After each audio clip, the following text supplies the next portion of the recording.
Right from now আপনি ফার্মাসিস্টদেরকে employ করা শুরু করেন, এটার জন্য আলাদা ক্যাডার করবে, হেলথ ক্যাডারের মতো ফার্মাসি ক্যাডার করবে, তখন পিপল উইল বি ইন্টারেস্টেড। স্বাস্থ্য বাজেটটার ক্ষেত্রে বেশিরভাগ লোক খুবই গরিব, তারা ওষুধ কেনার ক্যাপাসিটি তাদের নাই। সে কারণে আমি মনে করি যে র মেটেরিয়াল এবং যে প্যাকেজিং মেটেরিয়াল এগুলোর উপর এবং অন্যান্য ওষুধ যেগুলো আমাদেরকে এখানে ম্যানুফ্যাকচার হয় না, বাইরে থেকে আনা হচ্ছে, ট্যাক্স এখন টোটালি একজন করে দেওয়ার কথা সরকার চিন্তা করতে পারে। হেলথ সেক্টরে ফার্মাসিস্টদের যেভাবে ইনভলভ করার কথা হসপিটালগুলোতে, কমিউনিটি ফার্মাসিতে, সেখানে আমাদের ফার্মাসিস্টের তেমন ইনভলভমেন্ট নাই। ওয়ার্ল্ড ওয়াইড ফার্মাসিস্টদের মূল কর্মক্ষেত্র যেটা 75 থেকে 80% pharmacist community pharmacy, hospital pharmacy এই এরিয়াতে অকুপাইড। আমাদের দেশে দে আর মোস্টলি অকুপাইড এই ফার্মাসিউটিক্যাল ইন্ডাস্ট্রিগুলোতে। সম্মানিত দর্শকবৃন্দ, আসসালামু আলাইকুম। স্বাস্থ্য বাজেট নিয়ে মেডি ভয়েসের এই বিশেষ পর্বে স্বাগত জানাচ্ছি আমি ডাক্তার AKM জিয়াউল হক। সম্মানিত দর্শকবৃন্দ, সম্প্রতি জাতীয় সংসদে জাতীয় বাজেট ঘোষণা করা হয়েছে, এর মধ্যে স্বাস্থ্য বাজেটও রয়েছে। অর্থাৎ আমাদের যে স্বাস্থ্যনীতি এবং জনগণের যে স্বাস্থ্যের বিষয়টি রয়েছে সেটিও কিন্তু অত্যন্ত গুরুত্বপূর্ণ। স্বাস্থ্য বাজেট নিয়ে আজকের এই আলোচনায় আমাদের মাঝে উপস্থিত হয়েছেন অধ্যাপক ডক্টর মোহাম্মদ দিদারি আলম মহসিন, সাবেক চেয়ারম্যান ফার্মেসি বিভাগ, জাহাঙ্গীরনগর বিশ্ববিদ্যালয়। স্যার, আপনাকে স্বাগত জানাচ্ছি। ধন্যবাদ। সম্প্রতি বাজেটে স্বাস্থ্য বাজেট বেশ কিছুটা বাড়িয়ে দেওয়া হয়েছে, তাহলে এই যে প্রস্তাবিত স্বাস্থ্য বাজেট এটাকে আপনি কিভাবে দেখছেন? বাজেট বাড়িয়ে দেওয়া হয়েছে এবং বেশ ভালোভাবে বাড়িয়ে দেওয়া হয়েছে। জি, যে আমি দেখতেছি যে গতবার এটা ছিল জিডিপির 0.58%, আর এইবার এটা 1.01%, অর্থাৎ অলমোস্ট ডাবল করা হয়েছে। জি স্যার। আমার দেশের স্বাস্থ্যের যে অবস্থা, তাতে হেলথকে যদি আমরা জনগণের সবার মধ্যে ভালো মতো সার্ভ করতে চাই, তাহলে আমাদের আসলে বড় আকারের বাজেটের প্রয়োজন রয়েছে। সেই হিসেবে this a very good move. তবে এটা ওয়ার্ল্ড হেলথ অর্গানাইজেশনের যে রিকমেন্ডেশন, জি, সেটা হলো 5% পর্যন্ত, জিডিপি 5% কমপক্ষে এটা হওয়া উচিত, বাজেটটা হওয়া উচিত। সেই তুলনায় আমরা অনেক পিছিয়ে আছি। জি। হওয়ার যে এটা যে গতবারের চেয়ে বাড়ে আসছে, প্রথমবারের মতো একের উপরে গেছে, 1%-এর উপরে গেছে, এটা অবশ্যই একটা this a very very good move. আমরা এটা এইভাবে নিতে পারি। জি, আমরা সাধুবাদ জানাতে পারি সরকার অবশ্যই এই বিষয়টা। অবশ্যই সাধুবাদ জানাতে পারি। স্যার, তাহলে এই যে 0.58 থেকে 1.01 করা হলো, স্বাস্থ্য খাতে বাজেট বরাদ্দ বৃদ্ধি করা হলো, কোন কোন খাতে আসলে বরাদ্দ বাড়ছে, মানে এই বিষয়টিকে একটু আপনি বলবেন আমাদের?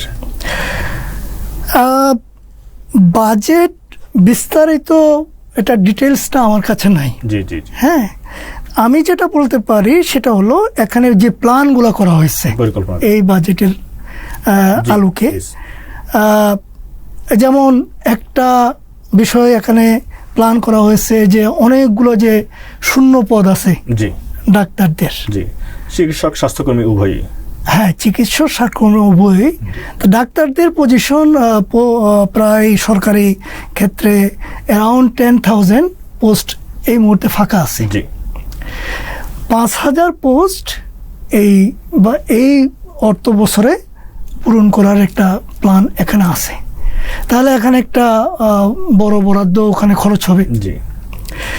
তারপর 1 লক্ষ আদার যে হেলথ ওয়ার্কার, স্বাস্থ্যকর্মী নেওয়ার প্ল্যান করা হয়েছে, যার মধ্যে 80% হবে ফিমেল ওয়ার্কার। তার মানে এখানে একদিকে হচ্ছে আমাদের হেলথ ওয়ার্কারের সংখ্যা বাড়ানো হচ্ছে এবং অন্যদিকে ফিমেলদেরকে প্রমোট করা হচ্ছে, এটাও একটা ভালো দিক। স্যার, আমি একটা সম্পূরক প্রশ্ন করতে চাই যে আপনি তো স্যার ফার্মেসি বিষয় বিশেষজ্ঞ, তাহলে এই যে এখানে 1 লক্ষ স্বাস্থ্যকর্মী নিয়োগ করা হচ্ছে, এখানে কি ফার্মাসিস্ট বা এই গ্রুপে কাউকে নিয়োগ করা হচ্ছে, বা এরকম কি কোনো নির্দেশনা আছে সরকারের পক্ষ থেকে? এইটা আমি এইভাবে কোনো তথ্য পাই না, কিন্তু ফার্মাসিস্ট আমাদের দেশে এই ক্ষেত্রে একটা বড় লেকিং রয়ে গেছে। সেটা হলো আমাদের হেলথ সেক্টরে ফার্মাসিস্টদের যেভাবে ইনভলভ করার কথা হসপিটালগুলোতে, কমিউনিটি ফার্মাসিতে, সেখানে আমাদের ফার্মাসিস্টের তেমন ইনভলভমেন্ট নাই। যেমন এখানে এই কমিউনিটি ফার্মাসি, ওয়ার্ল্ড ওয়াইড ফার্মাসিস্টদের মূল কর্মক্ষেত্র যেটা, যে আপনি মনে করতেন 75 থেকে 80% ফার্মাসিস্ট তারা কমিউনিটি ফার্মাসি, হসপিটাল ফার্মাসি এই এরিয়াতে তারা অকুপাইড। আমাদের দেশে দে আর মোস্টলি অকুপাইড হচ্ছে আপনার এই ফার্মাসিউটিক্যাল ইন্ডাস্ট্রিগুলোতে। তো এখানে কমিউনিটি ফার্মাসিতে, অর্থাৎ যেটাকে আমরা রিটেল ফার্মাসি বলি, এবং হসপিটাল ফার্মাসিতে যে এখানে ড্রাগের যে ম্যানেজমেন্টের কাজটা, সেটা টোটালি ওয়ার্ল্ড স্ট্যান্ডার্ডে আমরা যদি চিন্তা করি, এটা ফার্মাসিস্টদেরকেই এখানে এঙ্গেজ করার কথা। কিন্তু আমাদের দেশে এখনো পর্যন্ত গ্র্যাজুয়েট ফার্মাসিস্টদেরকে এখানে ইনভলভ করার জন্য কোনো বাস্তব উদ্যোগ এখানে নেওয়া হয়নি। সেটা একটা বড় লেকিং। আমি বরং বলতে চাচ্ছিলাম, আপনি প্রশ্ন করেছেন, ভালো করেছেন, যে এইখানে এই যে বাজেট, এখানে আমাদের এই সব জায়গায় একদিনই তো হবে না, যে ধীরে ধীরে হসপিটালগুলোতে, বড় হসপিটালগুলোতে, উপজেলা পর্যায়ে হসপিটালগুলোতে, হ্যাঁ, এবং বড় বড় যে সমস্ত মেডিসিন শপ বা ফার্মেসি আছে, সেখানে গ্র্যাজুয়েট ফার্মাসিস্টদেরকে ইনভলভ করার একটা পরিকল্পনা এটা এই বাজেটে নেওয়া যেতে পারে। তাহলে আস্তে আস্তে লেটস স্টার্ট। তো শুরু হলে আস্তে আস্তে হয়তো দেখা যাবে যে লোকজন এটা বুঝতেছে, আরও ফার্মাসিস্টরা আগ্রহী হচ্ছে, হ্যাঁ, এটা ইনভলভমেন্ট বাড়বে। তবে এটা বিষয়টা খুব সহজ হবে না। সহজ হবে না একটা কারণ হচ্ছে, আপনি এখানে যে বেতন স্কেল, সেটা একটা বিষয় আসতে পারে। অনেক ফার্মাসিস্ট আগ্রহী নাও হতে পারে, একজন ফার্মাসিস্ট, কিন্তু এটা একটা পাবলিক জব, গভর্নমেন্ট জব, সেই হিসেবে অনেকে আগ্রহী হবে। আরেকটা হচ্ছে, এখানে হচ্ছে প্রমোশনের জন্য একটা ওভারঅল একটা অর্গানাইজেশন থাকতে হবে। যে জয়েন করবে সে যদি সারা জীবন ওই যে পজিশনে দেখে, তাহলে কিন্তু কেউ আগ্রহী হবে না। কিন্তু যদি সে দেখে যে আস্তে আস্তে এটা উপরের দিকে যাচ্ছে, সেই ধরনের ব্যবস্থা আছে, তাহলে কিন্তু ইনিশিয়ালি এটা স্যালারিটা যত মিনিমামই হোক, লোকজন এখানে ফার্মাসিস্টরা আগ্রহী হবে। এবং এক্ষেত্রে আসলে হেলথ ক্যাডারের মতো ফার্মাসিস্টদের জন্য একটা ক্যাডার করার কথা সরকার চিন্তা করতে পারে, যদি যে হেলথ সিস্টেমে ফার্মাসিস্টদের যে রোল, সেটাকে যদি সঠিকভাবে সরকার ইনস্টিটিউশনালাইজ করতে চায়। জি স্যার, তাহলে যে আপনি বলছিলেন যে চিকিৎসক নিয়োগ করা হচ্ছে 5,000 কিংবা 1 লক্ষ স্বাস্থ্যকর্মী নিয়োগের বিষয়টি, এটি যদি নিয়োগ করা হয়, তাহলে কি আপনি মনে করেন যে বর্তমানে বাংলাদেশ স্বাস্থ্য ব্যবস্থায় যে অসম্পূর্ণতা আছে, স্বাস্থ্যকর্মীদের যে সংকট রয়েছে, সেটি পূরণ হবে? এখানে আমার কাছে যে স্ট্যাটিস্টিক্সটা আমার কাছে আছে, সেটা হচ্ছে ওয়ার্ল্ড হেলথ অর্গানাইজেশনের রিকমেন্ডেশন হচ্ছে পার 1000 পেশেন্ট একজন ডাক্তার থাকা দরকার। বাংলাদেশে এটা এক না, খুব কাছাকাছি আছে ডক্টরের সংখ্যা। কিন্তু আদার হেলথ ওয়ার্কারের মধ্যে নার্সেস আছে, মেডিকেল টেকনোলজিস্ট যাদেরকে আমরা বলি তারা আছে, ফার্মাসিস্ট আছে। এদের সংখ্যাটা যে 1:3 হওয়ার কথা, আমি I am not very sure যে একজাক্টলি কি এটা নার্সের ক্ষেত্রে নাকি অল আদার হেলথ ওয়ার্কার মিলে। আমরা যেটা বলি যে 1:3:5, অর্থাৎ একজন চিকিৎসকের এগেইনস্টে 3 জন নার্স থাকতে হবে এবং 5 জন স্বাস্থ্যকর্মী থাকতে হবে। জি, তাহলে 1:3:5 স্বাস্থ্যকর্মী ও মেডিকেল টেকনোলজিস্ট হয়তো তাদেরকে মিন করা হচ্ছে। তারপরে হচ্ছে যারা ফার্মাসিস্ট আছে তারা হয়তো। এখন 1:3 জায়গায় আমি যেটা আমার কাছে যে স্ট্যাটিস্টিক্স আছে, এটা 1:1 কম, অনেক কম। নার্সের সংখ্যা 1-এর চেয়েও কম একজন ডাক্তার গেছে। তাহলে ওখানে এই হিসেবে যে 1 লক্ষ নেওয়া হচ্ছে, ভেরি গুড মুভ। কারণ হচ্ছে এই মুহূর্তে যেটা আমি দেখেছি যে আদার স্বাস্থ্যকর্মী 10,000-এ ইটস লাইক ডাক্তার ছাড়া অন্যরা আর কি অ্যারাউন্ড 4200, হ্যাঁ জি, এরকম হওয়ার কথা 4200। কিন্তু প্র্যাকটিক্যালি এইটা এই মুহূর্তে আছে ইটস লাইক অ্যারাউন্ড 1200। তার মানে হচ্ছে যা দরকার তার জাস্ট 1/3 আছে। হ্যাঁ, তো সুতরাং এইটা আমি মনে করি যে এটা যদি এই সেশনে, এই ফিসক্যাল ইয়ারে যদি এটা ইমপ্লিমেন্টেড হয়, তো ভবিষ্যতে এটা আস্তে আস্তে মানে এটা in right direction, right move in the right direction, আমরা এটা বলতে পারি। স্যার, আমরা জনশক্তি নিয়োগ নিয়ে কথা বলছিলাম, স্বাস্থ্যকর্মী নিয়োগ নিয়ে কথা বলছিলাম। স্বাস্থ্য বাজেটের একটি অংশ আমরা সবাই জানি যে একটি হচ্ছে উন্নয়ন খাত বা ডেভেলপমেন্ট খাত, আরেকটি হচ্ছে পরিচালনা বা রেভিনিউ খাত, এরকম অনেকগুলো ভাগ আছে। কিন্তু যেটাই হোক না কেন, প্রতি বছর বেশ কিছু টাকা, বাজেটের বেশ বড় অংশ, প্রায় 20% অ্যারাউন্ড ফেরত যায়। তো আসলে এই বিষয়ে আপনার মন্তব্য কি? এখানে কি করণীয় আছে আমাদের? প্রথম কথা হচ্ছে অথরিটি এই যে বছরের পর বছর আমি যেটা আপনি যেটা বললেন যে 30%-এর মতো এটা ফেরত যাচ্ছে প্রতি বছর। একজ্যাক্ট কারণটা খুঁজে বের করা দরকার। হ্যাঁ, আমরা মোটামুটিভাবে যেটুকু আইডিয়া পাইছি বিভিন্ন সোর্স থেকে, সেটা হচ্ছে যে এই বরাদ্দটা ইমপ্লিমেন্ট করতে পারে না। কেন পারে না? না পারার পেছনে একটা কারণ হচ্ছে এই যাদের কাছে অর্থটা আসছে এটা কিভাবে খরচ করতে হবে এইভাবে তাদের যথেষ্ট অভিজ্ঞতার অভাব আছে।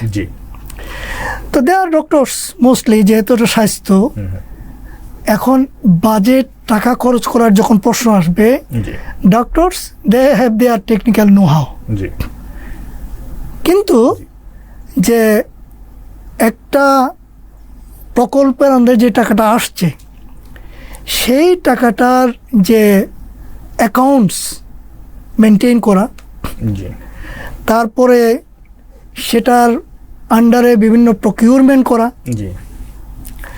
এরপরে সেই টাকাটা আনার জন্য প্রকল্প প্রস্তাব পাঠানো, এই এগুলা আসলে আমার মনে হয় যে একজন ডাক্তারের চেয়ে যদি একটা বিজনেস পার্সন ডিগ্রি আছে এমন কেউ হয়, হ্যাঁ, যে যাদের ম্যানেজমেন্টের দক্ষতা আছে, অ্যাকাউন্টসে, এই ধরনের একটা টিম ওখানে ইনভলভ করা যেতে পারে।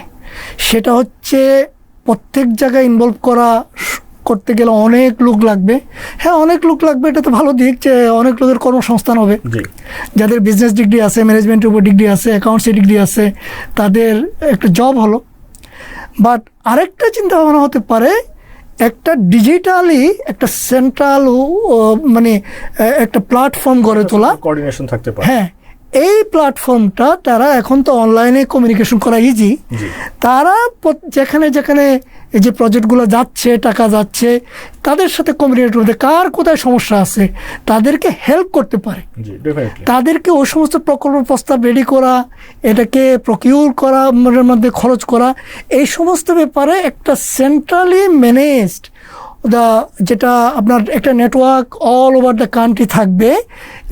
এই লোকগুলা তারা ওদেরকে কি করবে, হেল্প করবে। সেরকম যদি কিছু হয়, কারণ ডক্টরস তারা টেকনিক্যাল নো হাউটা তারা হেল্প করবে, তো আদার থিংসের ক্ষেত্রে যদি তারা এরকম হেল্প পায়, এবং ডক্টরস আর দের বিজি পিপল, রুগী দেখতে হবে, হ্যাঁ, অনেকে আবার প্রাইভেট প্র্যাকটিস করেন, সব মিলিয়ে they don't have that much time. এটা একটা বড় কারণ হতে পারে। তাহলে এখানে যদি কিছু হেল্পিং হ্যান্ড থাকে এবং কোয়ালিফাইড লোকজন থাকে, তাহলে আমার মনে হয় যারা হেল্প করবে, যাদের উপর দায়িত্ব থাকবে যে এটা যাতে টাকা ফেরত না যায়, সেটা ইনশিওর করার দায়িত্ব আপনার, তাহলে আমার মনে হয় এই সমস্যা থেকে আস্তে আস্তে বের হয়ে আসা সম্ভব হতে পারে। আপনি ডেভেলপমেন্ট খাতের কথা বলছিলেন, যে পরিচালনা, যে আপনার বিভিন্ন প্রজেক্ট রিলেটেড যে খরচ, কিন্তু দেখা যাচ্ছে যে অনেকগুলো পোস্টে ভ্যাকেন্সি আছে, পরিচালনাগত খরচ একটা বড় অংশ ফেরত যায়। এই জায়গাটি আসলে কি করণীয় স্যার? ভ্যাকেন্সির ক্ষেত্রে আমার পরামর্শ থাকবে যে একটা আমরা কিন্তু স্যার অন্য মন্ত্রণালয়ে শুনি না যে পদ ভ্যাকেন্ট আছে এবং তাদের টাকা ফেরত যাচ্ছে, বরং শুধু স্বাস্থ্য খাতের ক্ষেত্রে এই বদনামটা আছে যে স্বাস্থ্য খাতের টাকা ফেরত যায়। তাহলে কি অন্যান্য মন্ত্রণালয়ে কি শূন্য পদ নেই, বা তাদের টাকা কি ফেরত যাচ্ছে না, বা তারা আসলে এটাকে কিভাবে ম্যানেজ করছেন? আমি অন্য ক্ষেত্রে কি অবস্থা, আমার কাছে পিকচারটা আমার কাছে নাই, কিন্তু আমি যেটা স্বাস্থ্য খাতের ক্ষেত্রে যেটা আমি মনে করি, একটা কারণ সম্ভবত যে this people are very busy, they don't have enough time to invest here. সুতরাং এই ক্ষেত্রে আমি বলবো যে তাদেরকে হেল্প করার জন্য একটা টিম থাকতে পারে। সেই টিমটা প্রত্যেকটা জায়গায় জায়গায় যদি থাকে খুবই ভালো, স্পেশালি মনিটর করা যেতে পারে। যদি নির্দিষ্ট কোনো প্রজেক্টে যদি দেখা যায় যে তাদের সক্ষমতার ঘাটতি আছে, সেখানে তো আমরা সক্ষমতা বৃদ্ধির উদ্যোগ নেওয়া যেতে পারে। জি, এটা তারা হেল্প চাইবে, আবার এনারাও মনিটর করে দেখবে এখানে আমরা কোথায় কোথায় এগুলো টাইম টু টাইম মনিটর করা যেতে পারে। এখানে আরও কিছু ইনফরমেশন আমার কাছে আছে, সেটা হচ্ছে যে এই প্রজেক্টগুলো পাস হয়ে যখন টাকাটা আসে, এটা একেবারে 11th আওয়ারে এই টাকা পড়ে, তখন খুব বেশি সময় থাকে না। হ্যাঁ, একটা হচ্ছে প্রজেক্ট প্রপোজাল, বলা হয় যে একটা প্রজেক্ট পাস করে আনতে আনতে অর্থ বছর শেষ হয়ে যায়। তাহলে এখানে কি হবে?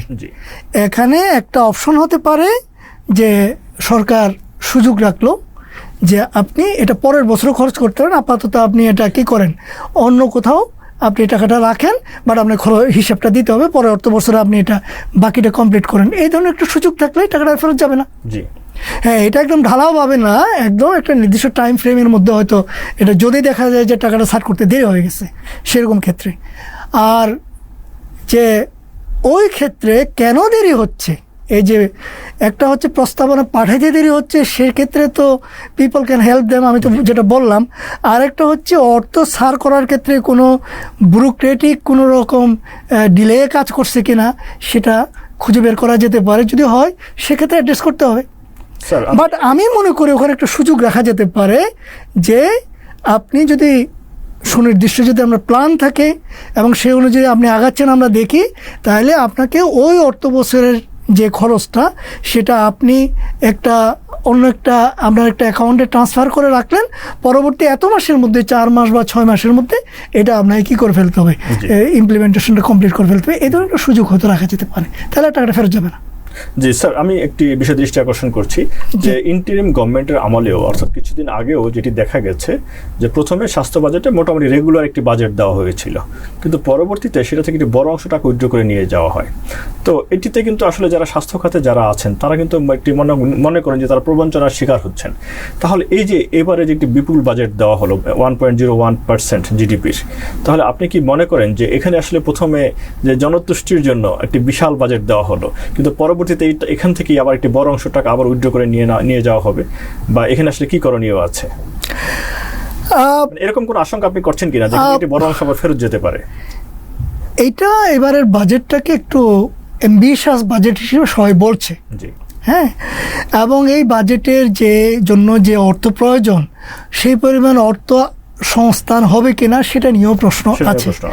তো যদি সেটা সরকার ম্যানেজ করতে না পারে তাহলে সেক্ষেত্রে এই ধরনের ঘটনা ঘটতে পারে। এখন প্রশ্ন হচ্ছে দুটো, একটা হচ্ছে বাজেট দেওয়ার পরে কিছু টাকা উইথড্র করা হচ্ছে, আরেকটা হচ্ছে সেটা খরচ করতে পারছে না। তো যদি এরকম সিচুয়েশন আসে তাহলে যেই টাকাটা খরচ করতে পারছে না সেটা যেখানে উইথড্র করা হচ্ছে সেটা ওখানে রিলোকেট করার একটা কথা বিষয় বিবেচনা করা যেতে পারে।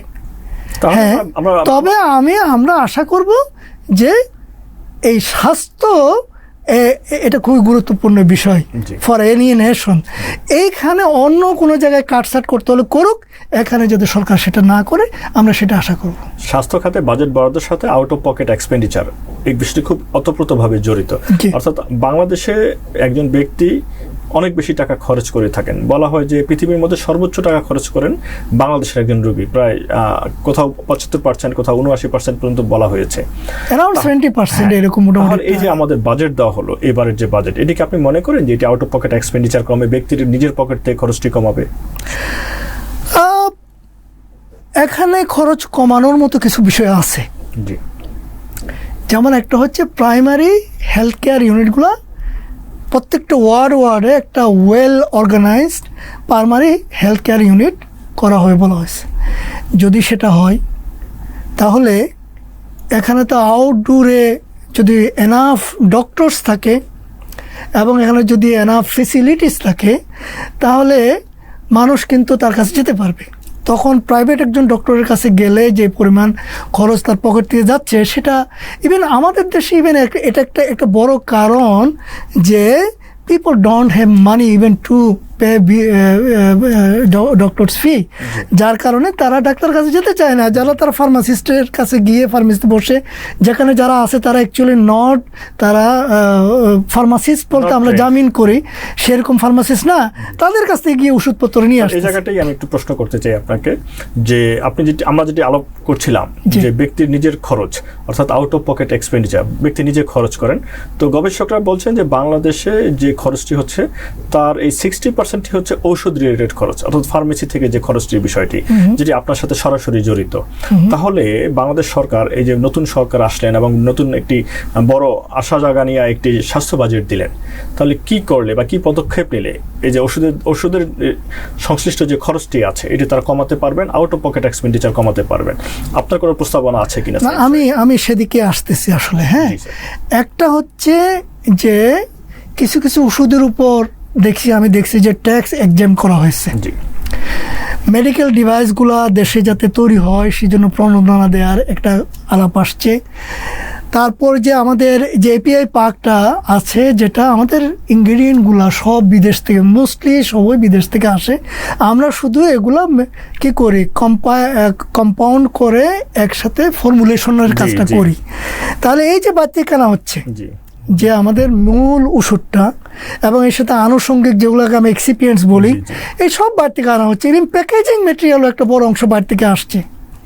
তাহলে একটা হচ্ছে এখানে কিছু ট্যাক্স এক্সেম্পশনের একটা প্ল্যান এই বাজেটে আমি দেখছি, এটা কিছু কমাবে।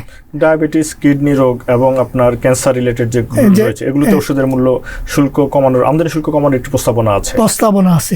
সেটা অবশ্যই কিছু ওষুধের দাম কমাবে, কিন্তু আসলে আমার মনে হয় আমাদের স্বাস্থ্য বাজেটটার ক্ষেত্রে এই বিষয়গুলো এমনভাবে চিন্তা করা দরকার। বেশিরভাগ লোক খুবই গরিব, তারা ওষুধ কেনার ক্যাপাসিটি তাদের নাই। সে কারণে আমি মনে করি যে র মেটেরিয়াল এবং যে প্যাকেজিং মেটেরিয়াল এগুলোর উপর এবং অন্যান্য ওষুধ যেগুলো আমাদেরকে এখানে ম্যানুফ্যাকচার হয় না, বাইরে থেকে আনা হচ্ছে, ট্যাক্স এখন টোটালি একজেম করে দেওয়ার কথা সরকার চিন্তা করতে পারে কিনা এটা। তাহলে এটা যদি করা যায় তাহলে ওষুধ দাম অনেক কমে যাবে। ইভেন আমার কাছে এই ধরনের ইনফরমেশন আছে যে অনেক ওষুধ ফার্মাসিউটিক্যালস ম্যানুফ্যাকচারার যারা আছে তাদেরকে, যেহেতু এটার উপর তাদেরকে ট্যাক্স দিয়ে আনতে হয় এবং অনেক সময় এটা আবার ব্যাড অ্যাড হয়, যার কারণে অনেক ওষুধ তাদেরকে লসও বিক্রি করতে হয়। কিন্তু তাও তারা কেন এটা মার্কেটে বিক্রি করতেছে, কারণ ওই এরিয়াটা তো সে কভার করতে হবে। একটা ব্যবসা চালাইলে সব ধরনের পণ্য তাকে কি করতে হয়, যে লাভে হোক লসে হোক, হয়তো কিছু আইটেমের উপর তারা লাভ করতেছে, অন্যদিকে কিছু আইটেম তারা লস করতেছে। তো এইটা সরকার এখানে বিবেচনা করতে পারে। আরেকটা জিনিস আমি বিভিন্ন সময় যেটা শুনেছি সেটা হচ্ছে কিছু কিছু ফার্মাসিউটিক্যালস অ্যাগ্রেসিভ প্রমোশন করে, যেগুলো তারা হচ্ছে ডক্টরদেরকে বিভিন্ন উপঢৌকন ইত্যাদি দেয়, যেখানে একটা বড় অঙ্কের টাকা যায়। সেটা সরকারের কন্ট্রোল করা দরকার। যে প্রমোশনের দরকার আছে ডক্টরের কাছে, তাদের কাছে those who are good doctors, even general practitioner যারা আছে তাদেরকে আসলে ইম্পর্টেন্ট হচ্ছে ইনফরমেশন, যে আমাদের ওয়েল ট্রেন্ড যে প্রমোশন অফিসারের দরকার আছে, কিন্তু তারা যাতে আনএথিক্যাল কোনো রকম প্র্যাকটিস করে, কারণ ওই আলটিমেটলি ওই দামটা গিয়ে অ্যাড হবে কোথায়, যে ওষুধের দামে, সেটা হ্যাঁ সেটা যাতে কি করে সেটা ইয়ে করতে হবে। এবং এই যে আউট অফ পকেট এক্সপেন্ডিচারের ক্ষেত্রে মেইনলি এর পরে আমি যেটা বলবো সেটা হচ্ছে যে এসেনশিয়াল মেডিসিনস যেগুলো আছে সেগুলো যাতে ফ্রি অফ কস্ট সবগুলো দেয়া যায়, সরকার ওখানে অ্যাটেনশন দিতে পারে। তাহলে ওষুধ গরিব মানুষ যারা আছে তারা ওখান থেকে যাবে, আনতে পারবে। এনাফ ডক্টর থাকলে তাহলে তারা প্রেসক্রিপশন, আমাদের ডাক্তারের কাছে কেন যায় না, ফি দিতে পারে না, তা আমাদের এনাফ ডক্টর জায়গায় থাকে তারা প্রেসক্রিপশন, তারপরে হচ্ছে দেখা গেলো যে ওষুধের প্রেসক্রিপশনটা পাইলো যে সব ওষুধ বাইরে থেকে কিনতে হচ্ছে। কিন্তু অ্যাটলিস্ট এসেনশিয়াল মেডিসিনগুলো ফুললি যে হসপিটাল থেকে বা মেডিকেল সেন্টার থেকে কি জানি বলে আমাদের হেলথ কেয়ার ইউনিট সেন্টার থেকে দেওয়া হবে, হ্যাঁ সেটা যদি কনফার্ম করা হয় তাহলে সেটা আউট অফ পকেট এক্সপেন্ডিচার এটা অনেক মিনিমামে চলে আসবে। এবার আসুন হচ্ছে আরও কিছু ওষুধ আছে খুব দামি, কিন্তু সরকার হয়তো ওগুলো ওইভাবে প্রোভাইড করতে পারছে না। সেগুলোর জন্য আমার কথা হচ্ছে আইদার আপনি কি করেন যে হেলথ ইন্স্যুরেন্স ইমপ্লিমেন্ট করেন, আর যতদিন সেটা করা যাচ্ছে না ততদিন পর্যন্ত যে ইন্টারেস্ট ফ্রি লোনের ব্যবস্থা করেন। হ্যাঁ, লোনটা এমন হতে পারে যে তাকে লোন দেওয়া হবে, আরেকটা হতে পারে যে তাকে ওষুধ দেওয়া হবে, মানিটা সে ইনস্টলেশন পে ব্যাক করবে। এটা একটা পরিকল্পনা হতে পারে। তাহলে আমাদের যে বিশেষ করে যে আমাদের most of the people are very poor, তাদের স্বাস্থ্য সমস্যার একটা বড় অংশ সমাধান হয়ে যাবে আমি আশা করতে চাই আর কি। এবং আরেকটা বিষয় সেটা হচ্ছে যে ডায়াগনস্টিক্স। আমি মনে করি ডায়াগনস্টিক টেস্টগুলো যদি হসপিটালগুলোতে যদি এই এরিয়াটাকে ওয়েল ইকুইপ করা যায়, ওখানে ভালো টেস্ট করার জন্য প্র্যাকটিশনাররা যদি থাকে, অ্যানালিস্ট থাকে, তাহলে যে বাইরে গিয়ে এখন অনেক টেস্ট করতে হয় সেটা করতে হবে না। ওটা বরং একটা রেভিনিউ আর্নিং কি হতে পারে, সরকার ওখান থেকে 10 টাকা হোক আর 20 টাকা হোক ওখান থেকে আর্নিং হবে। সেটা আবার কি করা যাবে, যে পিপলকে সার্ভ করার জন্য ইয়ে করা যাবে।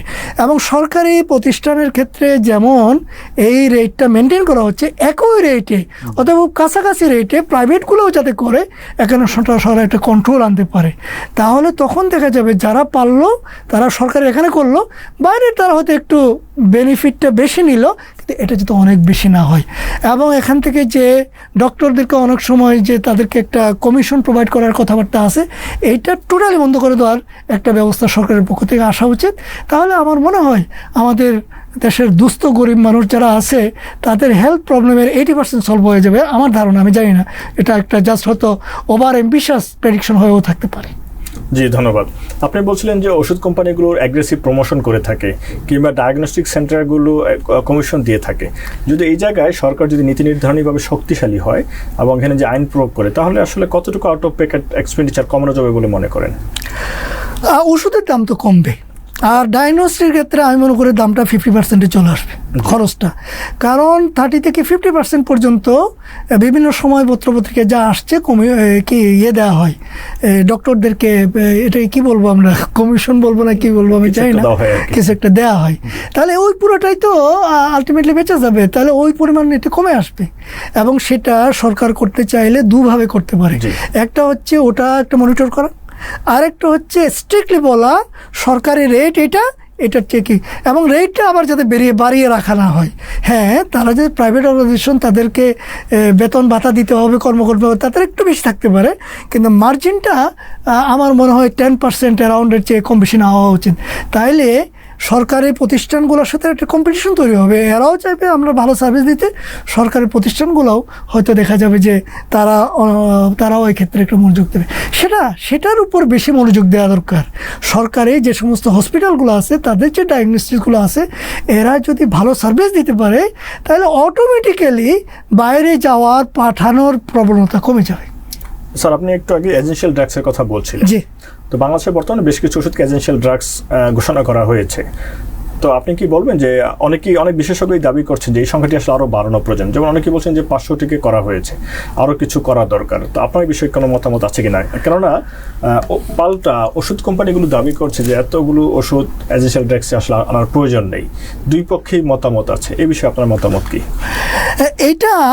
এটা নির্ধারণের জন্য একটা যারা বিশেষজ্ঞ কমিটি আছে তারা এটা ঠিক করবে। কারণ ওষুধ কোম্পানির এখানে একটা ইন্টারেস্ট আছে, সেটা হলো এসেনশিয়াল ড্রাগের যেগুলো আছে সেগুলোর প্রাইসটা তো কন্ট্রোলড। হ্যাঁ, সেখানে সরকারের যেহেতু এখানে একটা মনিটরিং আছে, সে কারণে কন্ট্রোল করে, সে কারণে তারা হয়তো মনে করে যে না, ওখানে যত লিস্টটা বড় হবে আমাদের লাভ করার সুযোগটা কমে যাবে। তো সুতরাং ওইটার উপর জনগণের দিকে তাকাই, হ্যাঁ, ওটার দিকে কি করা যাবে না, ওটা মানে আমাদের অথরিটির সেটাকে রিগার্ড করা উচিত হবে না। আমাদের অথরিটির উচিত হবে যে আসলে এই ওষুধগুলা এই লিস্টটা যদি দেখা যায় কমানো দরকার কমাবে। হ্যাঁ, এটা বিশেষজ্ঞদেরকে ঠিক করতে হবে। হ্যাঁ, যদি ওষুধ কোম্পানিগুলো মনে করে তাদের এখানে কোনো ওষুধ আসলে এখানে আসার কথা ছিল না, তারা এটা কী করুক, তারা পরামর্শ দিক, তাদের তথ্য উপাত্ত দিয়ে তাদের আর্গুমেন্টগুলো প্লেস করুক। এটা নিয়ে কি হতে পারে, প্রয়োজনে এটা তাদের একটা মিউচুয়াল একটা ডিবেট বা হিয়ারিংও হতে পারে, এর মাধ্যমে কম বেশি হতে পারে। কিন্তু আপনার সুইপিংলি এই ধরনের কি করা, যে বলা না এটা বেশি হয়ে যাচ্ছে কম হয়ে যাচ্ছে, এটা আসলে একটা টেকনিক্যাল ইস্যু, এটা এইভাবে হতে পারে না। অনেকেই বলে থাকেন চিকিৎসকদের মধ্যে কারো মধ্যে একটি প্রবণতা আছে অপ্রয়োজনীয় ওষুধ লেখার। তো এবং সেটিকে যদি বাদ দেওয়া যায় তাহলে চিকিৎসার খরচ এবং জনভোগান্তি কমে আসবে। আসলে এই যে অপ্রয়োজনীয় ওষুধ বলতে আসলে তার আসলে কি বোঝান এবং এখানে আসলে করণীয় কি আছে? আচ্ছা, এখানে কথা হলো এটা এই late national professor doctor Nurul Islam, হ্যাঁ, যে এটা অনেক আগের কথা, আজ থেকে অন্তত 40 বছরের হয়তো আগের কথা হবে, যে উনি একটা কথা বলছিলেন যে কোনো ডাক্তার যদি 2টার বেশি, এটা একটু এদিক সেদিক হতে পারে কথাবার্তা, অনেক আগের কথা, হ্যাঁ, যে 2টার বেশি যদি ওষুধ কোনো ডাক্তার লেখে তাহলে সে কোনো ডাক্তারই না। ঠিক এই ধরনের কিছু একটা কথা উনি বলেছিলেন। তার মানে হচ্ছে ওনার মতো পর্যায়ে লেভেলের একজন ব্যক্তি, হ্যাঁ, এবং ওনাকে নিয়ে একজন মানে very highly esteemed and high লেভেলের প্র্যাকটিশনার এবং ডক্টর হিসেবে ওনার ব্যাপারে আমার মনে হয় এটা নিয়ে তেমন কোনো ডিবেট কোনো সময় হয়েছে বলে আমার মনে হয় না। তাহলে এটার মানে হচ্ছে এই প্রবণতা আছে। তেমন কথা হচ্ছে এই প্রবণতা যদি থাকে, এটা কে ঠিক করবে যে প্রবণতা আছে কি নাই? নাম্বার একটা বিষয় হলো এখানে একটা চেক অ্যান্ড ব্যালেন্সের ব্যাপার যদি থাকতো, সেটা কীরকম? সেটা হচ্ছে আমি মনে করি না যে ফার্মাসিস্টরা they have the authority to prescribe drugs, কিন্তু তারা প্রেসক্রিপশনগুলো সার্ভ করা, ডিসপেন্স করার জন্য অথরিটি হচ্ছে ফার্মাসিস্ট। তাহলে যদি ফার্মাসিস্ট আপনি ওখানে বসিয়ে দিতে পারেন যেখানে যেখানে ওষুধ ডিসপেন্স করার ব্যাপার আছে, প্রেসক্রিপশনটা সার্ভ করার জন্য, তারা কিন্তু এখানে প্রয়োজন হলে মতামত দেওয়ার একটা সুযোগ এখানে থাকতে পারে। আচ্ছা, এক। আর 2 নম্বর হচ্ছে যে ডক্টর যিনি প্রেসক্রাইব করছেন উনি এটা কেন করবেন? উনি কেন বেশি ওষুধ প্রেসক্রাইব করবেন? একটা কারণ হতে পারে ওনার আসলে নো হাওয়ে ঘাটতি আছে। তাহলে সেটা হচ্ছে তাদেরকে এটা একটা ক্যাম্পেইন হতে পারে যে একটা তো হচ্ছে ডক্টরদের ডিগ্রি না হলে তাদের প্রমোশনে হয় না, হ্যাঁ, সেটা তো আছেই, কিন্তু ডিগ্রি করাও আবার ডক্টরদের জন্য খুব কঠিন, হ্যাঁ, কিন্তু তাদেরকে কন্টিনিউয়াস সরকারিভাবে ট্রেন আপ করার একটা ব্যবস্থা নিতে পারে এবং সেখানে একটা ফোকাস করার সুযোগ আছে। Rational use of the drug, একটা হচ্ছে ফার্মাসিস্টদেরকে এঙ্গেজ করা যে ডিসপেন্সিংয়ের জন্য, আর একটা হচ্ছে ডক্টরদেরকে ট্রেন আপ করা। আর 3 নম্বর হচ্ছে এখন ওষুধ কোম্পানিগুলা কোনো রকমভাবে তাদেরকে প্রভাবিত করছে কিনা সেটার সম্ভাবনা আমি বেশি মনে করি না, কারণ ডক্টরস তাদের একটা এথিক্যাল বাইন্ডিং আছে। সেখানে আমি শুধুমাত্র ওষুধ কোম্পানির স্বার্থ রক্ষা করার জন্য, হয়তো তার ব্র্যান্ডটা প্রেসক্রাইব করতে পারে, ওই স্বার্থ রক্ষা করার জন্য বেশি বেশি ওষুধ প্রেসক্রাইব করবে। সেটা ডায়াগনস্টিক্সের ক্ষেত্রে হয় কিনা আমি জানি না, ওষুধ প্রেসক্রিপশনের ক্ষেত্রে, কারণ আলটিমেটলি ওই পেশেন্টটা তার কাছে আর আসবে না যদি দেখা যায় যে উনি ভালো সার্ভ করছেন না। তারপরও ওষুধ কোম্পানির কোনো এখানে ভূমিকা আছে কিনা সেটা একটু চেক করার দরকার আছে। তাহলে আমরা যেটা বললাম, একটা হচ্ছে ফার্মাসিস্টদের এঙ্গেজ করেন ইন ডিসপেন্সিং দ্য প্রেসক্রিপশন, এবং প্রেসক্রিপশন আসলে প্রেসক্রিপশন ড্রাগ একজন ফার্মাসিস্ট ছাড়া আর কেউ আসলে ডিসপেন্স করা রাইটলি অথরাইজ না, unless it is OTC drug. কিন্তু একজন ফার্মাসিস্ট কি একজন চিকিৎসক যে ওষুধটা লিখেছেন সেটা বাদ দেওয়ার এখতিয়ার রাখেন? না, উনি বাদ দেওয়ার এখতিয়ার রাখেন না, কিন্তু উনি ওনার সাথে যদি মনে করেন যে এখানে কোনো অ্যানোমালিস আছে, এটা উনি ওনার সাথে শেয়ার করতে পারেন, কারেকশন করার সুযোগ আছে। আমি পার্সোনালি এইটুকুই বুঝি আর কি। স্যার, আপনি কি আমাদেরকে বলবেন, তবে কোথাও ওয়ার্ল্ডের যে লিমিটেড লেভেলে ফার্মাসিস্টরাও প্রেসক্রিপশন করে থাকে বলে আমার একটা মোটামুটি একটা আইডিয়া আছে, but this is not there job actually. এই যে বাংলাদেশের ওষুধ কোম্পানিগুলো যে চিকিৎসকদেরকে অ্যাগ্রেসিভলি প্রমোশন করছে এবং সেটা করতে গিয়ে ওষুধের দাম বেড়ে যাচ্ছে, আবার অপ্রয়োজনীয় ওষুধের যে বিষয়গুলো আসছে, তাহলে এই জায়গায় কি রেগুলেটরি কোনো বডির প্রয়োজন আছে কিনা, বা বর্তমান সরকার এই বিষয়ে কোনো পদক্ষেপ নিতে পারে কিনা? Good question. সেটা করা তো অবশ্যই যায়। আমি মনে করব যে এটা রেগুলেশনের চেয়েও ট্রেনিং অ্যান্ড এনকারেজমেন্ট, হ্যাঁ, যে যারা প্রেসক্রাইবার আছে তাদেরকে ভালো মতো ট্রেন আপ করা এবং একটা ক্যাম্পেইন, সোজা কথা আমি যেটা বলি, একটা ক্যাম্পেইন করা যে রেশনাল ইউজ অফ ড্রাগ, এটা নিয়ে বেশি বেশি করে ওয়ার্কশপ হোক, বেশি বেশি ডাক্তারকে ট্রেনিং হোক, তারপরে কি আসুক যে যদি দেখা যায় ডক্টররা এখানে, হ্যাঁ, এটা একদিনে আপনি যদি ওখানে গিয়ে দেন যে প্রেসক্রিপশন চেক করতেছেন, চেক করে বলতেছেন যে এই আপনি এটা করছেন সেটা, তাহলে তো একটা হরর, একটা কি তৈরি হবে, প্যানিক তৈরি হবে, এটা আমাদের হেলথ সেক্টরকে ডিস্টেবিলাইজ করে দিতে পারে। এইটা আমি মনে করি যে that will be right move. সেটা পরবর্তী স্টেজে যেতে পারে এবং সেটাকে মিনিমাম লেভেলে আমি মনে করি যে সেই প্রসেসে যাওয়া দরকার। বেশি করা দরকার হচ্ছে ক্যাম্পেইন। এটার জন্য প্রয়োজন একটা স্পেসিফিক ক্যাম্পেইন অথবা একটা সেল তৈরি করে যারা সারা বছর ধরে এই কাজগুলো করবে, এটা করা যেতে পারে। স্যার আমরা ওষুধ শিল্প নিয়ে কথা বলছি, অনলাইন অফলাইন দুভাবে হতে পারে এটা। স্যার আমরা ওষুধ শিল্প নিয়ে কথা বলছিলাম। বাংলাদেশের ওষুধ বর্তমানে পৃথিবীর বহু দেশে রপ্তানি করা হয় এবং একটি ঈর্ষণীয় সাফল্য অর্জন করেছে আলহামদুলিল্লাহ। তো স্যার এই যে বর্তমান বাজেট, স্বাস্থ্য বাজেটে রিসার্চ অ্যান্ড ডেভেলপমেন্ট খাতে যদি আরও ইনভেস্ট করা হয়, তাহলে এই যে রপ্তানি বৃদ্ধি করার ক্ষেত্রে এবং ওষুধের মান বৃদ্ধি করার ক্ষেত্রে কোনো ভূমিকা রাখতে পারে কিনা, বা এটা আসলে কিভাবে করা যায়? এইটা হচ্ছে একটা বিগ কোয়েশ্চন আর কি। হ্যাঁ, একটা হচ্ছে এটা এখানে রিসার্চ মানে হচ্ছে এখানে মানি প্রয়োজন আছে, যে এখানে পিপলের ইনভলভমেন্টেরও আছে দরকার আছে, যে এক্সপার্টের দরকার আছে, ওয়ার্কারের দরকার আছে যারা কাজ করবে, আবার এদিকে কি আছে যে মানি ইনভলভমেন্টের ব্যাপার আছে। এখন রিসার্চ হচ্ছে কি যে আপনি কি করবেন, রিসার্চ করে একটা হচ্ছে ওষুধ, হ্যাঁ নতুন ওষুধ আপনি তৈরি করবেন, ওকে। আরেকটা হচ্ছে আপনি ওষুধ যেটা আছে র মেটেরিয়াল, তো যেটা অলরেডি এস্টাবলিশ ওষুধ কিন্তু আমাদের এখানে সিনথেসিস হচ্ছে না, এটা কিন্তু ঠিক রিসার্চ না, কিন্তু যারা রিসার্চে যাদের হ্যান্ড আছে তারাই কিন্তু ওই কাজটা ভালো করতে পারবে। এই যে যেটি হয় যে অনেকে প্যাটেন্ট কিনে নিয়ে সেখানে লোকালি প্রডিউস করে না, এটাকে আমরা বলি হচ্ছে প্যাটেন্ট। আমাদের যে সমস্ত ওষুধপত্র আছে এদের বেশিরভাগ হচ্ছে জেনেরিক ড্রাগ, যে ব্র্যান্ডগুলা আমাদের এখানে বেশিরভাগ হচ্ছে এটা প্যাটেন্ট চলে গেছে। এখন এটা কি করতেছে আমাদের লোকালি এটা ওই মলিকুলটা ইউজ করে এটা আপনার ম্যানুফ্যাকচার করতেছে। হ্যাঁ, যে প্যাটেন্ট চলে যাওয়ার পরে কিন্তু এটা আর কোনো সমস্যা নেই, 20 বছর পর্যন্ত ইউজুয়ালি প্যাটেন্টটা থাকে, নতুন একটা ড্রাগ আসার পরে এরপর আর সমস্যা নেই। কিন্তু কথা হচ্ছে এই জিনিসটা, এই অ্যাক্টিভ ইনগ্রেডিয়েন্টটা, এটা আমাদের এখানে কয়টা অ্যাক্টিভ ইনগ্রেডিয়েন্ট, আপা যেটা বলে অ্যাক্টিভ ফার্মাসিউটিক্যাল ইনগ্রেডিয়েন্ট, কয়টা আমাদের এখানে তৈরি হয়, বেশিরভাগ তো বাইরে থেকে আনছি। এক্সিপিয়েন্টস যেগুলো আছে সেগুলো আমরা বাইরে থেকে আনছি, এবং অ্যাক্টিভ ইনগ্রেডিয়েন্ট এবং এক্সিপিয়েন্ট মিলিয়ে একটা প্রোডাক্ট ফর্মুলেট করা, that's also not a easy job. সেখানেও রিসার্চের ব্যাপার আছে, যে ফার্মাসিউটিক্যালগুলোর যে R&D আছে তারা এখানে কি করে, যে ফর্মুলেশনটা কিভাবে তৈরি করবে। হ্যাঁ, স্বাস্থ্য বাজেট এই জায়গাটায় বরাদ্দ আছে কিনা, বা এখানে আপনার কোনো পরামর্শ আছে কিনা? হ্যাঁ, আমি সেটাই বলছি। জি, তাহলে এইখানে বরাদ্দর ক্ষেত্রে ফার্মাসিউটিক্যালসগুলোকে প্রমোট করার জন্য, এনকারেজ করার জন্য সেখান থেকে একটা প্রণোদনা দেওয়া যেতে পারে, যে আপনারা যদি রিসার্চে কি করেন, এখানে নতুন ড্রাগ আনা বা এই ক্ষেত্রে ড্রাগ রিলেটেড যে রিসার্চ, সেখানে যদি আপনারা যদি কি করেন, ইনভেস্ট করেন, আমরা কি করবো, আপনাকে সাপোর্ট দেবো, সেটা করার সুযোগ আছে। কারণ হচ্ছে এটা অনেক টাকার দরকার, সেই রিস্কটা ফার্মাসিউটিক্যালসগুলো কতটুকু নিচ্ছে আমাদের দেশে সেটা নিয়ে কোশ্চেন আছে।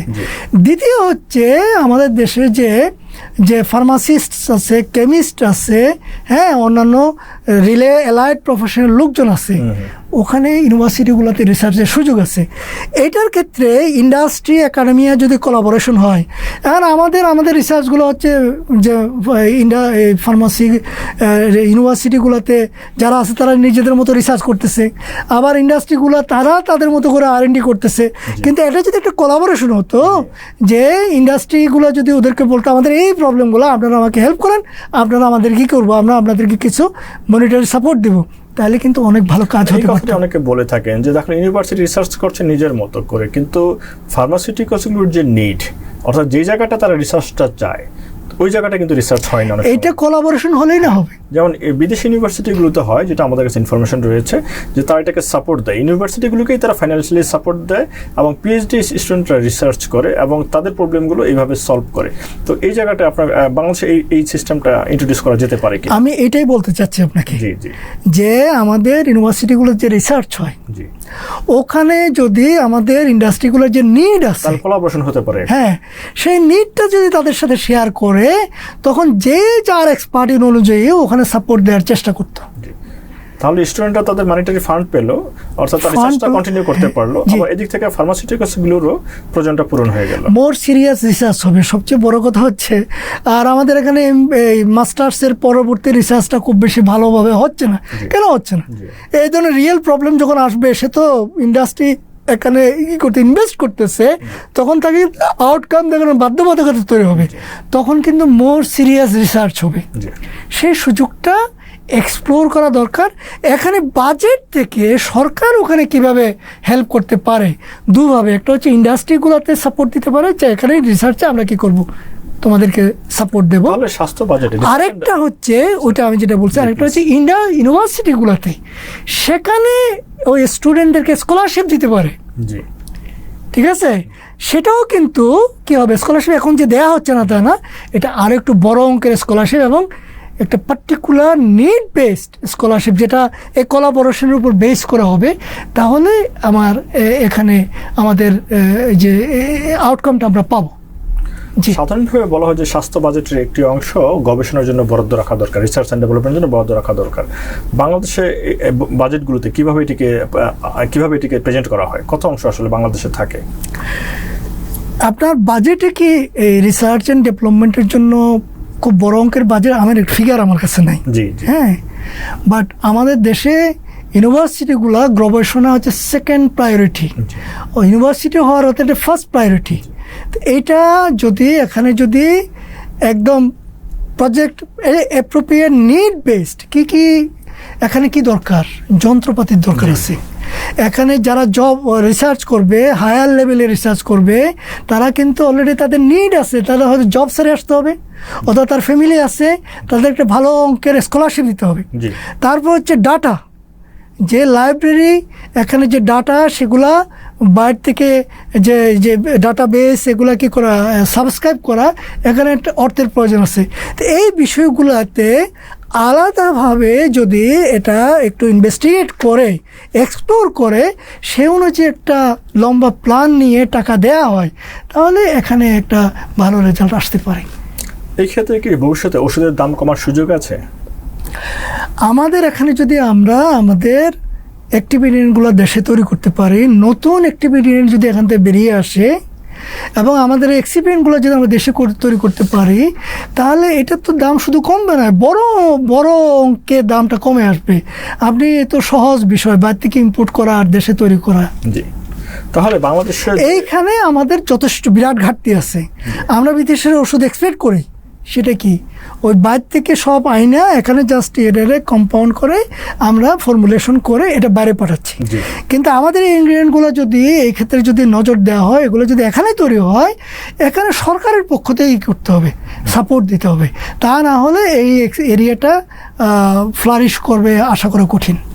স্যার, এই যে ওষুধের মূল্য নিয়ে সাধারণ মানুষের মধ্যে একটু উদ্বেগ রয়েছে, উৎকণ্ঠা রয়েছে, এবং অনেকে প্রয়োজনীয় ওষুধ খেতেও পারেন না অ্যাকচুয়ালি। তাহলে প্রয়োজনীয় ওষুধের মূল্য নিয়ন্ত্রণ করার জন্য সরকার বাজেটে বা নীতিগতভাবে কি কি পদক্ষেপ নিতে পারে? না, এগুলো অলরেডি আমাদের আলোচনায় আসছে। হ্যাঁ, একটা তো হলো যেটা আপনি বললেন যে এসেনশিয়াল ড্রাগগুলা, হ্যাঁ, সেগুলোর মূল্য তো নিয়ন্ত্রণ করে। তারপর যেটা বললাম যে র মেটেরিয়াল, হ্যাঁ, এবং হচ্ছে র মেটেরিয়াল কি active ingredient as well as excipients, এগুলার যে র মেটেরিয়ালসগুলো আছে সেগুলা বাইরে থেকে যেগুলো ইম্পোর্ট করতে হয় সেগুলোর উপর আপনার ট্যাক্স ফ্রি করে দেওয়া, ইনক্লুডিং দ্য প্যাকেজিং মেটেরিয়াল। হ্যাঁ, থার্ড হচ্ছে এই মেটেরিয়ালগুলো দেশে সিনথেসিস করার জন্য একটা বড় আকারের ড্রাইভ ফার্মাসিউটিক্যালসগুলো নেই, এবং সরকার একটা পলিসি বোর্ডই সেটার জন্য কী কী করা যেতে পারে। কারণ এই সিনথেসিসটা আমাদের এখানে হলে বড় অঙ্কের কী হবে, সাশ্রয় হবে বৈদেশিক মুদ্রার, এবং ওষুধের দাম অনেক কমে আসবে, সেটা করা। তারপরে ওই যে যেটা বললাম যে এই যে প্রমোশনের ক্ষেত্রে কোনো আনএথিক্যাল প্র্যাকটিস হচ্ছে কিনা সেটাকে বন্ধ করা, এইগুলা করা যেতে পারে। জায়গাতে আসলে আমাদের কাজ করার সুযোগ আছে। স্যার, এরপরে যে প্রশ্নটি আপনাকে করতে চাই, যে আমরা একটি জনশ্রুতি আছে বা অনেকেই বলে থাকেন যে সরকার আসলে সরকারি হসপিটালগুলোতে ওষুধ সরবরাহ করে থাকে, কিন্তু দেখা যাচ্ছে বরাদ্দ থাকলেও রোগী যারা, তারা আসলে প্রকৃত রোগী যারা, তারা ওষুধ পাচ্ছেন না। তাহলে আসলে চ্যালেঞ্জটা কোথায়, দুর্বলতা কোন জায়গায়, এবং এটি আসলে দূর করার জন্য কি করা যেতে পারে? ওষুধ যদি যায়, এই ওষুধটার তো একটা মেনটেন করতে হচ্ছে না, যে লগবুক মেনটেন করতে হচ্ছে না।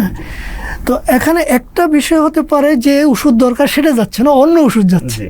তো এটাতে অ্যানালাইজ করলে এটা আমাদের এখন তো কম্পিউটারের যুগ, এগুলো যদি ডিজিটালাইজ করা যায় তাহলে কি কি ওষুধ কি পরিমাণে লাগছে এটা একটা বছর অ্যানালাইজ করি, আমরা পরের বছর অ্যানালাইজ করি, তৃতীয় বছর অ্যানালাইজ করি, তাহলে তখন যে যে ওষুধ দরকার সেগুলো যাবে, সেগুলো সেই পরিমাণে যাবে।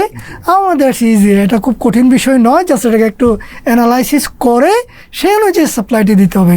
হ্যাঁ, এখানে যদি কোনো দুর্নীতি হয়ে থাকে, হ্যাঁ, যে টাকা যাচ্ছে, বলা হচ্ছে ওষুধ কি হচ্ছে আমরা কিনেছি, আসলে কেনা হয় নাই, বলেছে আমি ওষুধ দিয়েছি, সেই ওষুধটা পাশের দোকানে চলে গেছে, এইরকম কিছু হলে সেটা তো ডিফারেন্ট ইস্যু।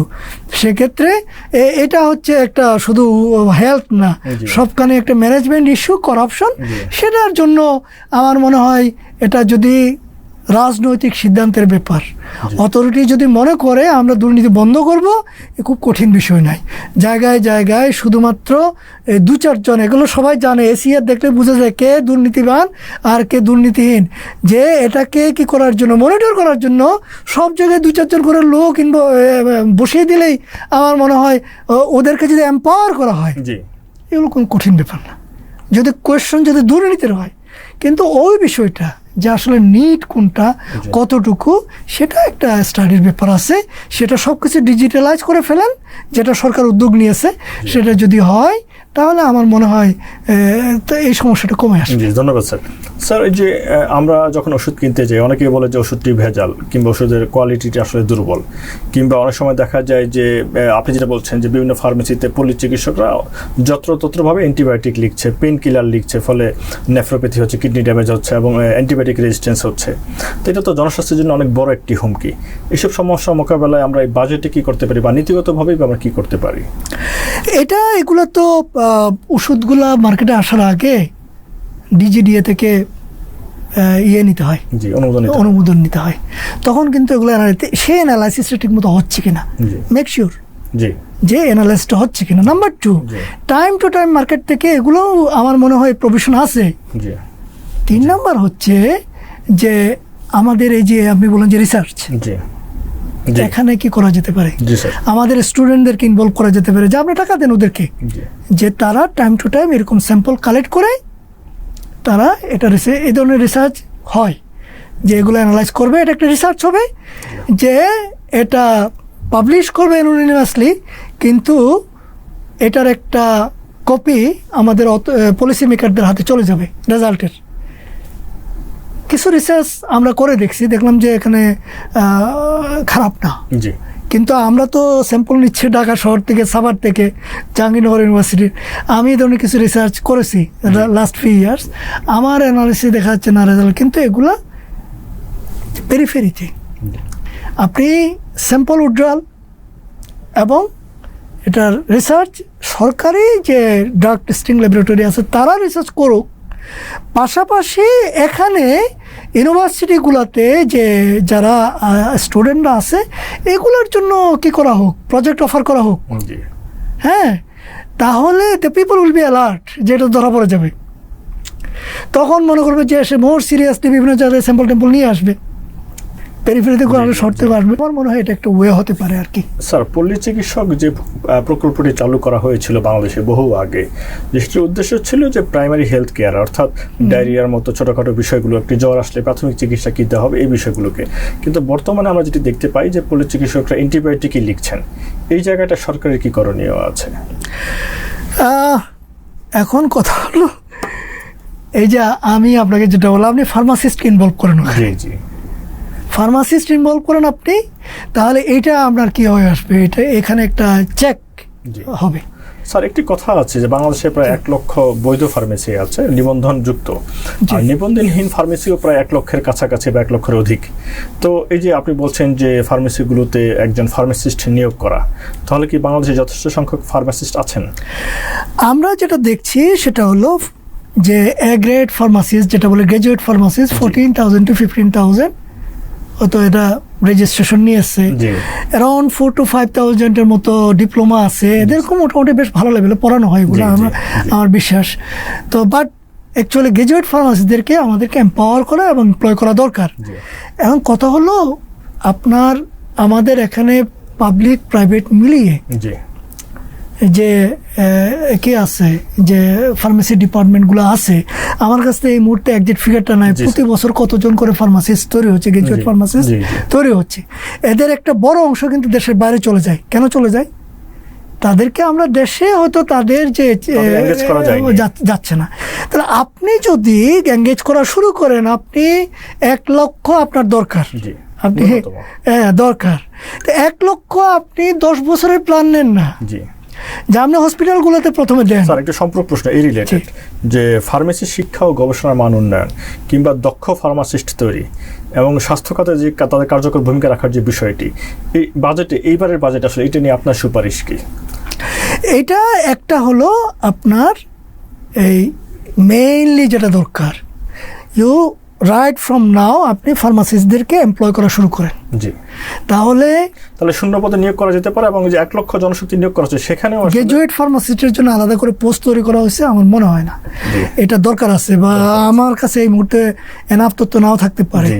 গ্রাজুয়েট ফার্মাসিস্টদেরকে আপনি ডক্টরদের ইকুইভ্যালেন্ট পজিশন দিয়ে নিতে হবে।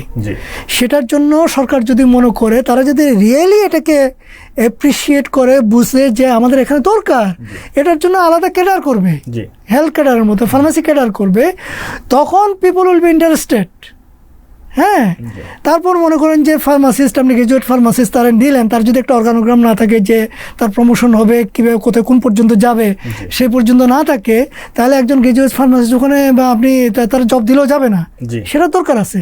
এইটাই যদি আপনি করেন, এবং পাশাপাশি আপনি ফার্মেসি এডুকেশনে যদি আপনি কি করেন, টাকা পয়সা দেন, যে তাদের ট্রেনিংয়ের জন্য যে হসপিটালগুলোতে ট্রেনিংয়ের ব্যবস্থা হবে, ডক্টরদের সাথে তাদের মিউচুয়াল ইন্টারাকশন হবে, এটা যদি বাড়ানোর জন্য পলিসি নেওয়া হয়, এইটার জন্য যদি কি করা হয়, যে আপনার কি করে ডক্টরদেরকে এই যে যারা আছে, ইন্টার্ন যারা আছে, সেই ইন্টার্নদেরকে একটা ভাতা দেওয়া হয়, খুব বড় কিছু না, কিন্তু সে তো মনে করছেন কিছু বেতন পাচ্ছি। এটা ফার্মাসি যারা হসপিটাল বা রিটেল ফার্মাসিতে যারা কাজ করবে, তাদেরকে ইন্টার্নশিপ চালু করেন। হ্যাঁ, এগুলো করার দরকার আছে। তারপর ফার্মডি ওয়ার্ল্ড ওয়াইড এটা 5 বছর 6 বছরের ডিগ্রি, আমরা 4 বছরের ডিগ্রি দিয়ে আমরা কোথায় পাই ইন্ডাস্ট্রিতে, এর চেয়ে বেশি দরকার নাই। কিন্তু যখন সে এই কমিউনিটি ফার্মাসি বা হসপিটাল, তখন কিন্তু ওই যে 5 বছর 6 বছরের ডিগ্রি দরকার হবে। ফার্মডি ঢাকা বিশ্ববিদ্যালয়ে চালু করছে, অন্যান্য জায়গায় যেমন জাহাঙ্গীরনগরে 5 বছরের ডিগ্রি আমরা প্রফেশনাল ফার্মাসি হিসেবে চালু করছি। এইখানে যে তাদের যে ইন্টার্নশিপ যেটা হবে, সেটা যদি আরেকটু মোর অর্গানাইজড হয়, যে ধরুন এটা 6 মাসের একটা টানা হবে, যে কমিউনিটি ফার্মাসিতে কিছু সময় খরচ করবে, হসপিটালে কিছু সময় খরচ করবে, এই ইন্টার্নশিপটা এটা যদি পেইড হয়, আপনি এখানে আস্তে আস্তে ডেভেলপমেন্ট হবে। হ্যাঁ, এবং এগুলাই দরকার। আপনি যদি rational use of the drug নিশ্চিত করতে চান, ডক্টরদের পাশাপাশি ওই প্রেসক্রিপশনটা যে সার্ভ করবে, কারণ সে doctor he is busy man, তার কাজ হচ্ছে ডায়াগনোস করলো, প্রেসক্রাইব করলো, এরপরে ফার্মাসিটা বুঝিয়ে দেবে, সেখানে কোনো অ্যানোমালাইজ থাকলে আবার ডাক্তারের সাথে কনসাল্ট করবে, এবং ড্রাগের বিভিন্ন রকম আরও বিষয় আছে। দিস এ লং ডিসকাশনের ব্যাপার, এটা একটা বিশাল সাবজেক্ট। কিন্তু ওয়ার্ল্ড ওয়াইড ফার্মাসির যে কাজগুলো করে, সেখানে আপনি কি করেন, ফার্মাসিস্টদের প্রণোদনা দেন, ওই যে বাজেট আপনি বলছেন, তা আপনি তাদের জন্য ইন্টার্নশিপ চালু করার জন্য কি করেন, টাকা দেন, যে তারা 1 বছর ইন্টার্নশিপ করবে, 6 মাস, এটা পেইড জব। তাহলে আমার মনে হয় এই ক্ষেত্রে আস্তে আস্তে আমরা উপরে উঠে আসতে পারবো। বাংলাদেশে প্রায় 200-এর অধিক আপনার অ্যালোপ্যাথিক ফার্মাসিউটিক্যালস রয়েছে, পাশাপাশি হার্বাল ফার্মাসিউটিক্যালস কিংবা আয়ুর্বেদিক ফার্মাসিউটিক্যালস, হোমিওপ্যাথিক ফার্মাসিউটিক্যালস, এগুলো প্রত্যেকটি অনেকগুলো, একটি 200টি করে, কোম্পানিটি 100টি করে ফার্মাসি ইন্ডাস্ট্রি রয়েছে, কারখানা রয়েছে, তো বা কোম্পানি রয়েছে। তো এগুলোতে আসলে যে গুণগত মান থাকা প্রয়োজন, সেই গুণগত মান রক্ষা হচ্ছে কিনা, সেগুলো আসলে সঠিক মানসম্পন্ন ওষুধ তৈরি করছে কিনা, এই জায়গাটায় আপনার মন্তব্য কি, এবং বর্তমান বাজেটে এই জায়গায় কিছু করণীয় আছে কিনা? এইটা অন্যান্য যেগুলো অল্টারনেটিভ মেডিসিন, হোমিওপ্যাথি সহ যেগুলো আছে, অ্যালোপ্যাথিকেও প্রায় 250-টির উপরে কোম্পানি রয়েছে। জি, অ্যালোপ্যাথির ব্যাপারে তো আমাদের আলোচনা হলো। জি, অ্যালোপ্যাথি ছাড়া বাকি যেগুলো আছে, অনেকে মান নিয়ে প্রশ্ন করেন, সেই জায়গাটা অনেকে এগুলোর মান নিয়ে প্রশ্ন করেন। অ্যালোপ্যাথি সেটা তো আমাদের আলোচনা হলো, যে মানগুলা আমরা টেস্ট করব। জি। টেস্ট দুভাবে হতে পারে, একটা হচ্ছে ডিজিডিএ সিরিয়াস টেস্ট করবে, আর একটা হচ্ছে যারা ইউনিভার্সিটিজ বা আছে রিসার্চার আছে তাদেরকে প্রণোদনা দেওয়া যেতে পারে, তারাও যাতে টেস্ট করে এবং রিপোর্টটা করে। তাহলে এইটা যদি এরকম যদি এটা ওপেন জানাজানির মাধ্যমে যদি হয় যে এটার জন্য টাকা দেওয়া হচ্ছে, তখন কিন্তু যারা এখানে একটু ঝামেলা টামেলা করতেছে তারা সতর্ক হয়ে যাবে। এটা একটা বই হতে পারে। বাকিদের ক্ষেত্রে এই এরিয়াটা আমাদের দেশে তারা বিগ নাম্বার অফ পিপল, যেহেতু ওখানে খরচ কম, হ্যাঁ, সাধারণ মানুষ ওদের কাছে যায়, ওদেরকে প্রেসক্রিপশনের জন্য টাকা পে করতে হয় না, হ্যাঁ, ডায়াগনোজের জন্য। তো এইটা সরকারকে এটাকে যদি মান নিয়ন্ত্রণের যে প্রশ্নটা আছে সেটা করতে হলে এখানে মোর এমফেসিস দিতে হবে। এটার জন্য প্রয়োজনে যে অলরেডি এটা আছে, অথরিটি আছে, সেই অথরিটিটার কাজকর্ম কিভাবে হচ্ছে, কতটুকু হচ্ছে, সেগুলা কি করার দরকার আছে, অ্যানালাইজ করার দরকার আছে। জি, ধন্যবাদ স্যার। স্যার, আমি একেবারে শেষ পর্যায়ে চলে এসেছি, একেবারে শেষ প্রশ্নটি করছি। তাহলে বাংলাদেশের স্বাস্থ্য খাতকে আরও কার্যকর করার জন্য এবং জনবান্ধব করার জন্য এই যে বর্তমান যে স্বাস্থ্য বাজেট রয়েছে, সেখানে আপনার গুরুত্বপূর্ণ কিছু সুপারিশ যদি আপনি তুলে ধরেন। একটা আমি যেটা বলবো, not because I M A pharmacist, হ্যাঁ, এটা আমাদের হেলথ সিস্টেমকে যদি আমরা ওয়ার্ল্ড স্ট্যান্ডার্ডে আনতে চাই, তাহলে you have to involve pharmacists at all level of healthcare system. সেটা আমাদের দেশে মেইনলি তারা ওষুধ তৈরি করে বা ওষুধের মান নিয়ন্ত্রণ করে, কিন্তু যেটা এখানে আমাদের ওয়ার্ল্ড ওয়াইড আমি বলেছি যে 80% ফার্মাসিস্ট যেখানে এঙ্গেজড এবং যেখানে তাদেরকে অনেক বেশি পড়াশোনা করতে হয়, যে 5 বছর 6 বছর ডিগ্রি নিতে হয়, সেটা হচ্ছে কমিউনিটি অ্যান্ড হসপিটাল। তো কমিউনিটি এবং হসপিটাল, কমিউনিটি ফার্মাসি বা রিটেল ফার্মাসি এবং হসপিটাল ফার্মাসি এবং অনেক ক্লিনিক্যাল অ্যাসপেক্টস আছে, সেখানে ফার্মাসিস্টদেরকে অল অ্যারাউন্ড গ্র্যাজুয়ালি এখানে ফার্মাসিস্টদেরকে ইনভলভ করতে হবে। সেটা যদি আমি করি তাহলে আমাদের দেশের এই যে ওষুধপত্র অ্যাবিউজ হচ্ছে এটা বন্ধ হয়ে যাবে। হ্যাঁ, রেশনাল ইউজ এনশিওর্ড হবে, এটা এক নাম্বার আমি বলবো। এটা not because I M A pharmacist, আমি আবারও বলছি, এটা আমাদের হেলথ সেক্টরকে যদি ওয়ার্ল্ড স্ট্যান্ডার্ড হয়, এটার কোনো বিকল্প নেই, এটা করতেই হবে। আদারওয়াইজ এটা এইভাবে চলতেই থাকবে আর কি, এটা কখনো এই লেভেলে আসবে না। আর 2 নম্বর হচ্ছে যে আমাদের এই যে এটা আমি অলরেডি বলছি, আমাদের প্রাইমারি হেলথ কেয়ার ইউনিট যেগুলো আছে সেগুলোকে সরকার অলরেডি এই বাজেটে বলছে যে প্রত্যেকটা ওয়ার্ড একটা equipped well organised health care unit থাকবে। সেটা আমি এখানে একটু অ্যাড করতে চাই, বিভিন্ন সময় বলেছি বিভিন্ন জায়গায়, যে বাংলাদেশে যে ইউনিভার্সিটিগুলো আছে এগুলোতে মেডিকেল সেন্টার আছে, এগুলাকে একটা বিশাল কমিউনিটি, কিন্তু একটা ইউনিভার্সিটিতে বিপুল সংখ্যক কি আছে, শিক্ষক, কর্মচারী আছে। আপনি ওয়ার্ল্ডে অনেক জায়গায় দেখবেন তাদের যে মেডিকেল সেন্টারগুলো থাকে সেগুলো শুধু ইউনিভার্সিটি না, পাশাপাশি যে সারাউন্ডিং যে কমিউনিটি তাদেরকেও সার্ভিস দেয়। সেটা করার একটা চেষ্টা করা যেতে পারে। যতগুলো ইউনিভার্সিটি আছে পাবলিক প্রাইভেট মিলে, প্রাইভেটগুলো হয়তো একটু ছোটো হবে, হ্যাঁ, বাট এটা মাননীয় সুযোগ আছে। আর সরকারিগুলোতে যদি সরকার এটাকে যদি এই যে হেলথ সেক্টরের আন্ডারে নিয়ে আসে, তাহলে প্রত্যেকটা ইউনিভার্সিটিতে একটা 50 বেডের হসপিটাল হতে পারে, বিশাল সার্ভিস হবে। হ্যাঁ, তাহলে এটা হচ্ছে একটা। আরেকটা হচ্ছে যে এখানে যে প্রাইমারি হেলথ কেয়ারের ক্ষেত্রে যে ডক্টরসের সংখ্যা প্রয়োজনে পার্ট টাইম ডক্টর নিয়োগ করা হলে যেখানে যেখানে দরকার সেই সুযোগটা রাখা যেতে পারে। এনাফ ডক্টর থাকলে তাহলে আমাদের রুগীরা গিয়ে প্রেসক্রিপশনের ভয়ে সে সরাসরি কোনো ফার্মেসি চলে যাবে না, যেটা আমরা কন্ট্রোল করতে পারছি না, আর ডক্টরদের সার্ভিসটা পাবে। তারপরে হলো আপনার এই যে যেটা ডায়াগনস্টিক্স, এই যে ল্যাবরেটরিজ বা এটা, সেটা হসপিটালগুলোতে যাতে এটা ভালো করে অর্গানাইজ করা হয়। অর্থাৎ আমরা যদি রুট লেভেলে প্রাইমারি হেলথ কেয়ার ইউনিট যেটা বলি, সেটা ইনক্লুডিং যে আমাদের ইউনিভার্সিটিগুলোর যে মেডিকেল সেন্টারগুলো আছে, এগুলোকে যদি আমরা একটু ওয়েল অর্গানাইজ করতে পারি বাই এনাফ ডক্টরস প্লাস যে তাদের ডায়াগনস্টিক্স যে সার্ভিস, তাহলে আমার মনে হয় একটা বড় ধরনের ডেভেলপমেন্ট হবে। 2 নম্বর। আর 3 নম্বর হচ্ছে যে ওষুধগুলা, হ্যাঁ, ফ্রি অফ কস্ট, হ্যাঁ, যেগুলো দেওয়া যায়, বাকিগুলোর জন্য হেলথ ইন্স্যুরেন্স চালু করেন। আর হেলথ ইন্স্যুরেন্স যদি আপনি, এটা একটা সময় সাপেক্ষ ব্যাপার, পলিসির ব্যাপার, আপাতত যে তাদেরকে যদি এটা কি করা যায় যে লং টার্ম লোনে কনভার্ট করা যায়, যে আপাতত হসপিটাল ওষুধ দিয়ে দিচ্ছে, সেই ওষুধটা তুমি 6 মাস বা 1 বছরে কিস্তিতে কি করবা, পেব্যাক করবা। যদি সে পারে, না পারলে এটা সরকারের একটা কোনো একটা ফান্ড টান্ড থাকবে, সে যেখান থেকে তারা সাবসিডি দেবে।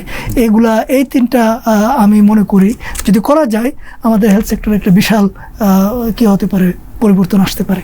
ধন্যবাদ স্যার। আমরা স্বাস্থ্য বাজেট নিয়ে বিস্তারিত আলাপ করছিলাম, বিশেষ করে ফার্মেসি রিলেটেড যে বিষয়গুলো ছিল সেগুলো অনেক বিস্তারিত এসেছে।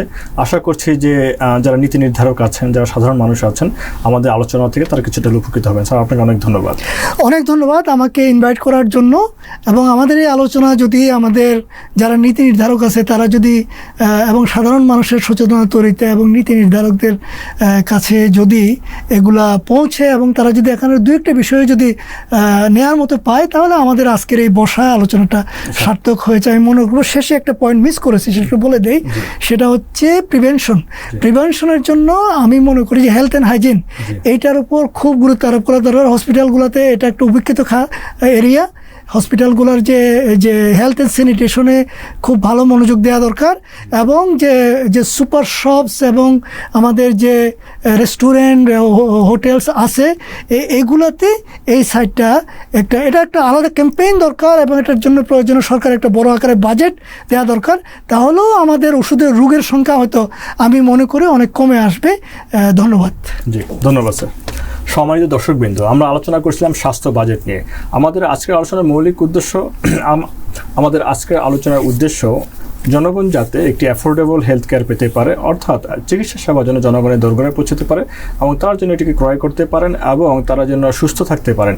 একটি সুস্থ জাতি বিনির্মাণের জন্য আমাদের সকলের সমন্বিত প্রচেষ্টা থাকা প্রয়োজন। আপনাদের সাথে থাকার জন্য আপনাদের সকলকে ধন্যবাদ জানিয়ে এখানে শেষ করছি। আসসালামু আলাইকুম।